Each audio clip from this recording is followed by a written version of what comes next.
আসসালামু আলাইকুম। আজকে আমরা নবম দশম শ্রেণীর জীববিজ্ঞানের প্রথম অধ্যায়ের খ নং কোশ্চেনের জন্য সৃজনশীলের যে খ নম্বরের যে প্রশ্নগুলো থাকে বা সংক্ষিপ্ত প্রশ্নের যে প্রশ্নগুলো থাকে সেই প্রশ্নগুলো নিয়ে আলোচনা করব। আজকে যে প্রশ্নটা নিয়ে আলোচনা করবো সেটি হচ্ছে শ্রেণীবিন্যাসের উদ্দেশ্য বা প্রয়োজনীয়তা লেখা বা শ্রেণীবিন্যাসের উদ্দেশ্য বা প্রয়োজনীয়তা কি সেটা আলোচনা করব।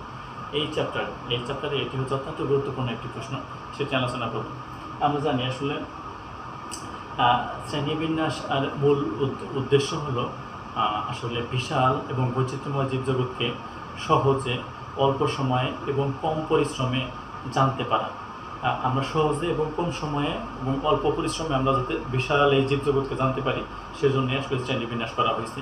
এছাড়া আরও কিছু কিছু উদ্দেশ্য আছে বা প্রয়োজনীয়তা আছে, সেটা হচ্ছে প্রত্যেকটি জীবকে শনাক্ত করে সেগুলো নামকরণের ব্যবস্থা করা। আমরা এই শ্রেণীবিন্যাসের মাধ্যমে প্রত্যেকটা জীবকে শনাক্তকরণ করতে পারবো এবং শনাক্তকরণ করে এর নামকরণের ব্যবস্থা করতে পারবো।